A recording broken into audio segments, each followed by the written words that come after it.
Hello everyone. Welcome back to English Weaver. It is fantastic to have you with us today. In this episode, we're going to learn all the essential English phrases for talking about Christmas shopping deals. We'll walk through it step by step, keeping everything super simple and fun. Hello there. It is really great to be here. How are you doing today? I'm doing very well, thank you. I'm so excited for today's topic. How about you? Me too. I mean, who doesn't love shopping? Ah, Especially, when there are big discounts. I can't wait to get started. That's wonderful to hear. And before we jump into all those great shopping phrases, just a quick reminder to all our amazing listeners. Oh, yeah. If you find our English lessons helpful, please take just a moment to like this session. And of course, subscribe to English Weaver. And sharing it with a friend who's also learning English helps us a lot. It helps us reach more people. And we really do appreciate your support. We really do. Thank you so much to everyone who listens every week. Okay, are you ready? I am. Let's start learning. Okay, so let's get into it. We're going to begin with phrases for starting a casual conversation during that really hectic holiday shopping season. Right. Because you might need to know how to start a quick chat if you bump into someone you know. Exactly. Or even just to make small talk while you're waiting in one of those really long lines. And that's so important because the holiday season isn't just about buying things.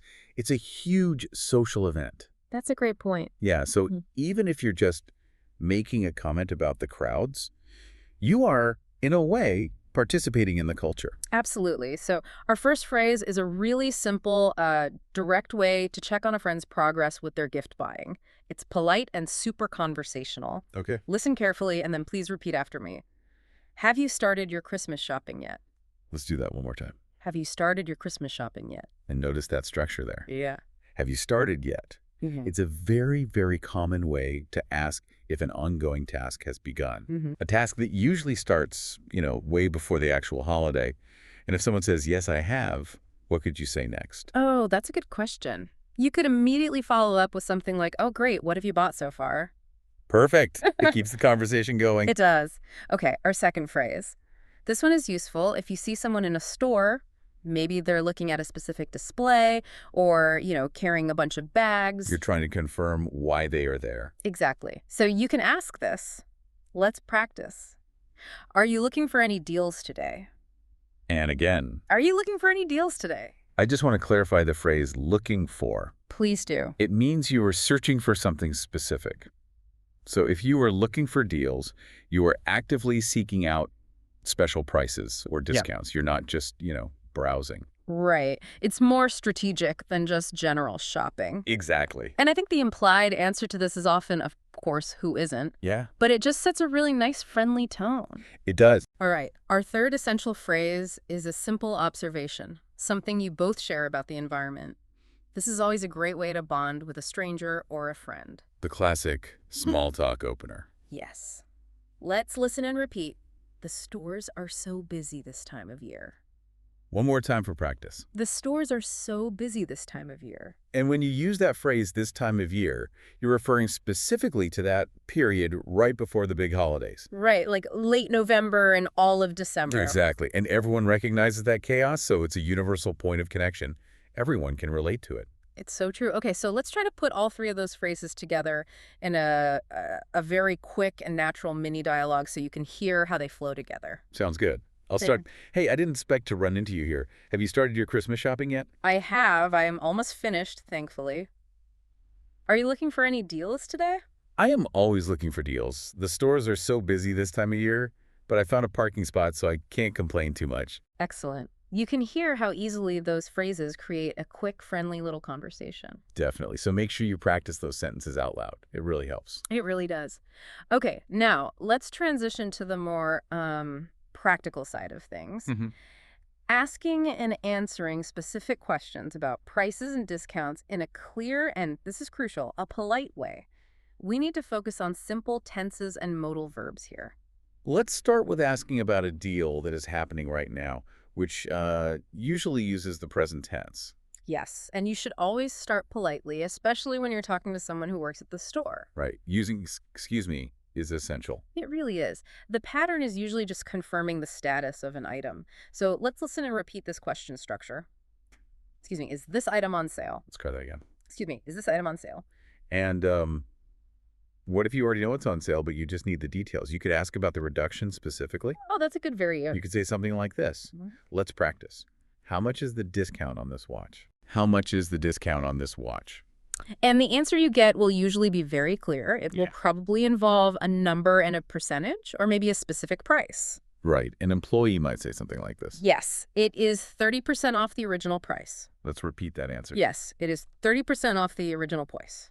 Okay, that covers current sales. But what about future sales? Ah, yes. Planning ahead. Right.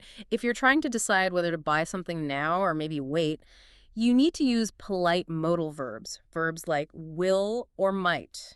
And planning ahead like that requires a little more linguistic finesse, a bit more careful language. It does. And the key structure here is starting your question with, do you know if? Why is that so important? Well, it makes the question much less demanding. It sounds more polite than just asking, will this be on sale? That makes sense. So let's listen to the full question and then repeat it. Do you know if there will be a bigger sale next week? Let's try that one more time, focusing on the polite tone. Do you know if there will be a bigger sale next week? Now, the response you get from a store employee often uses modal verbs of possibility or advice. Right, because they often can't give you a definite 100% certain answer. Exactly. So they might say something like this. Let's practice the answer. Yeah, I might not be sure, but you should check the online advertisement. let's repeat that. I might not be sure, but you should check the online advertisement. So in that sentence, we use the word should. Right. We use should here to offer good advice. It's a gentle recommendation about the best next step to find the information you need. Perfect. Okay, let's do one more big practice round. We'll repeat the two main question patterns and their answers one more time. Good idea. Focus on the rhythm and the intonation of the sentence. That's what really conveys the politeness. First, the question about a current sale. Excuse me, is this item on sale? Again. Excuse me, is this item on sale? And the answer. Yes, it is 30% off the original price. And again. Yes, it is 30% off the original price. Okay, and now for the future inquiry. The more polite question. Do you know if there will be a bigger sale next week? One last time. Do you know if there will be a bigger sale next week? Excellent work. Learning these structures really does allow you to navigate the sales floor much more effectively. Again, more confidently. Exactly. Okay, now we are moving on to 3 specific expressions that are really crucial for talking about promotions and value like a native speaker. Oh, these are the fun ones. They're like conversational shortcuts. They really are. Our first expression is a classic. It's a great way to describe fantastic value. If the price is so low it feels almost unfair to the store, we say this, it's a steal. I get It's a steal. Now, this is an idiom. It does not mean you are literally stealing or committing a crime. Right. Very important distinction. Yes, it just means you got an incredibly good bargain. It's an expression of, strong satisfaction with the very low price. And it shows so much enthusiasm. If you use this phrase, you're telling the person you're talking to, wow, you missed out on a fantastic opportunity. Yes, exactly. Okay, listen to this simple example sentence. Let's practice it together. I got this jacket for $40. It's a steal. Let's repeat that. I got this jacket for $40. It's a steal. One more time. With feeling. I got this jacket for $40. It's a steal. Okay, our second expression is fundamental in retail marketing. You see this everywhere, especially for products that a store needs to sell quickly. This one is very common. Buy one, get one free. Again, Buy one, get one free. this one is pretty simple.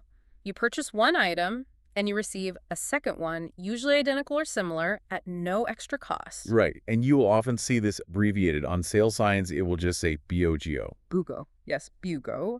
It's good to know that abbreviation. So, for example, you might say this. Let's practice.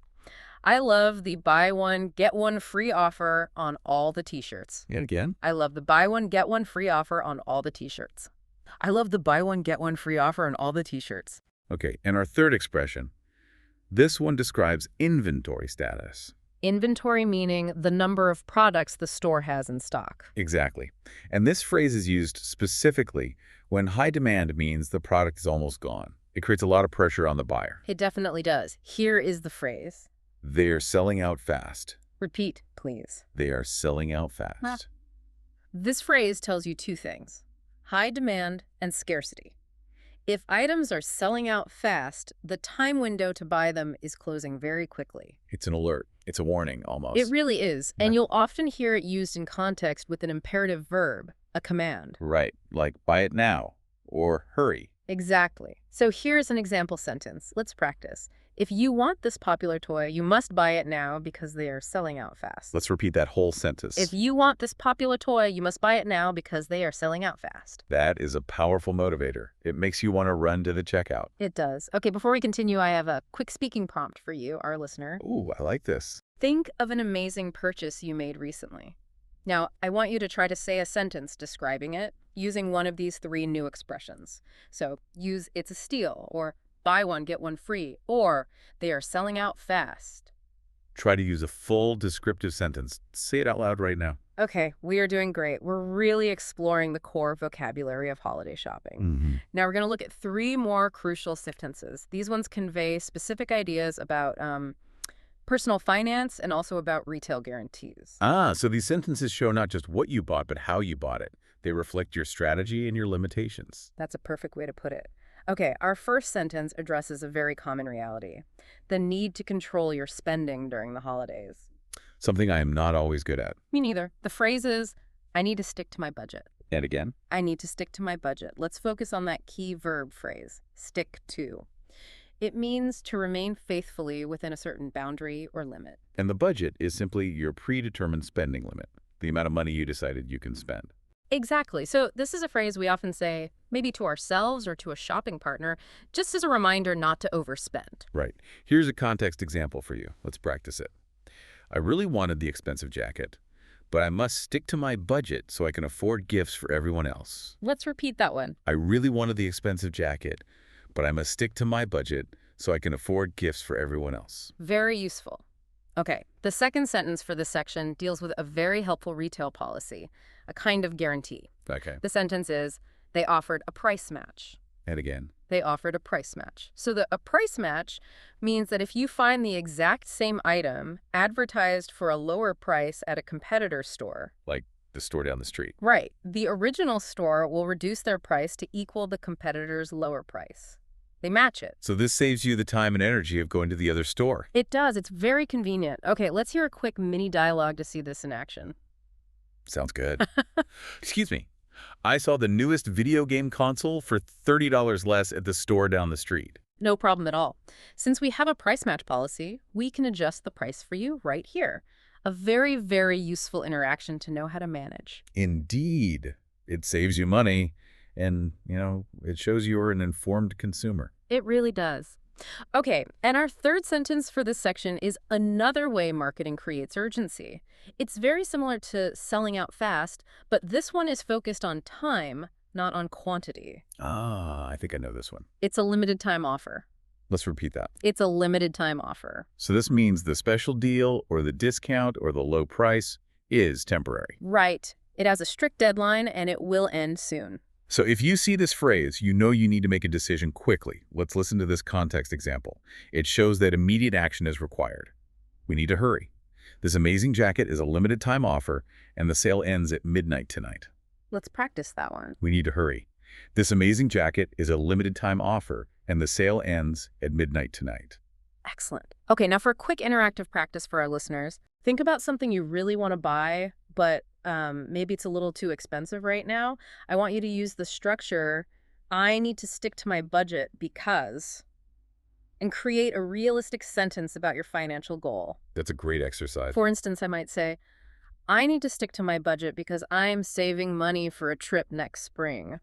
Perfect. So now it's your turn. Try creating your own full sentence right now. Wow, we have covered so many practical phrases already. We really have. So let's quickly review 2 specific deal types you will hear constantly. And then we will look at the powerful structure of simple conditional sentences. Great plan. Okay, first up, exercise 1. This is a review of deal types. I'm going to read 2 specific shopping phrases. Please repeat them after I finish reading each one twice. Okay, listening. Sentence A. I heard they have amazing doorbuster deals this Friday. And again. I heard they have amazing doorbuster deals this Friday. Okay, so let's talk about that. What is a doorbuster deal? A doorbuster deal is a highly desirable item at a very, very low price, and it's usually only available in small quantities. So they're designed to draw huge crowds right when the store doors open. often on Black Friday. Exactly. It's an incentive to get there early and, well, bust the doors down. Metaphorically, of course. Yes, hopefully.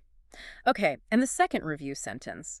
This one focuses on the location of the sale. Did you check the online-only sales yet? One more time. Did you check the online-only sales yet? And that phrase, online only, is so important today. It really is. It clarifies that the promotion is exclusively available on the store's website. It is not available inside the physical retail location. Right. You have to buy it on the computer or your phone. Okay, now for exercise 2. Simple conditional practice. This is a fantastic grammar tool for shopping. It is, because shopping often involves planning and strategy.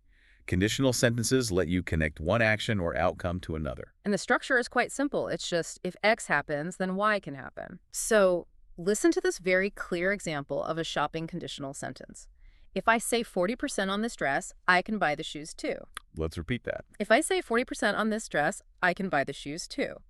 So you can see how the first clause saving money on the dress is the condition that makes the second clause buying the shoes possible. That structure can apply to any strategic planning, really. Here's another simple example, this one with a future tense implication.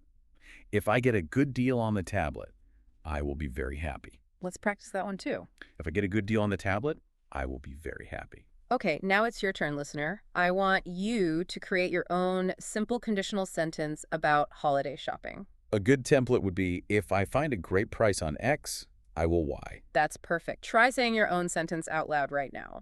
Okay, for our final section today, let's look at 3 cultural tips. The good stuff. Yes. These are ways that native speakers use language that help you sound more natural and, more authentic when you're discussing your shopping successes. This is where we move past the textbook definitions and into real-world communication. Exactly.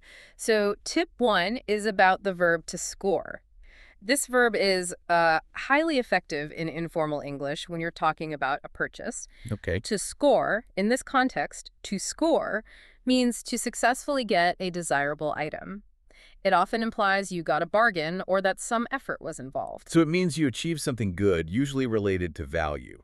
Like, you won. Yes, that's a great way to think of it. Okay, let's listen and repeat the example. My friend scored the newest video game on Black Friday. Let's repeat that. My friend scored the newest video game on Black Friday. And just remember, this is usually used in the past tense, scored, to celebrate an action that has already happened. Yes, a past victory. Okay, tip 2. This is about shortened language for discounts. This is very common. It is. When speaking quickly, native speakers often omit or leave out the word percent or dollars when they describe a discount.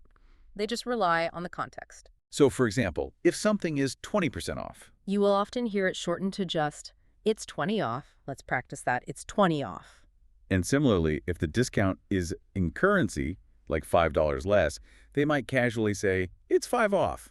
Right. And you generally understand whether they mean percentage or currency based on the number and the item's context. And it is very informal, but very, very common. It is. Okay, and finally, tip 3. This is the idiom to shop around. Let's hear that again. To shop around. And one more time. To shop around. So what does this one mean? This phrase is usually used as advice. It means to systematically check prices and options at several different stores or on different websites before you commit to a final purchase. So it's all about doing comparative research. Exactly. It signals wisdom and, caution in your spending. It does. Here is a great example sentence. You should shop around for a bit before you buy that expensive laptop, just to make sure you get the best deal. Let's repeat that full sentence. It's a really useful one. You should shop around for a bit before you buy that expensive laptop, just to make sure you get the best deal.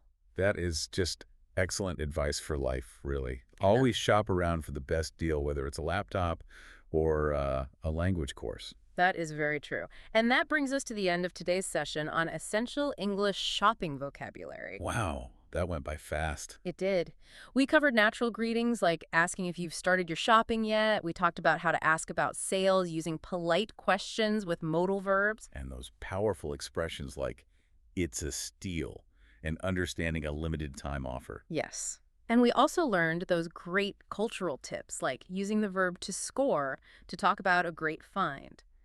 Thank you, everyone, for joining today's session of English Weaver. We would love to hear from you and see you put these phrases into practice. Yes, please share in the comments the best deal you have ever scored, or you could tell us about an item you need to stick to your budget for this holiday season. Please try to use those new sentences.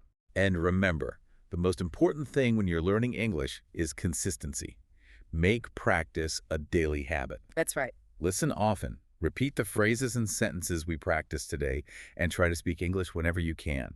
That daily effort is absolutely the key to reaching fluency. It truly is. We will be back very soon with more from English Weaver, exploring new topics and continually helping you expand your conversation skills. We can't wait. And before you go, one final reminder. If you found this session on shopping language useful, don't forget to like, subscribe to the channel, and share it with a fellow learner. Bye, everyone. Happy shopping and happy learning. Goodbye for now, everyone.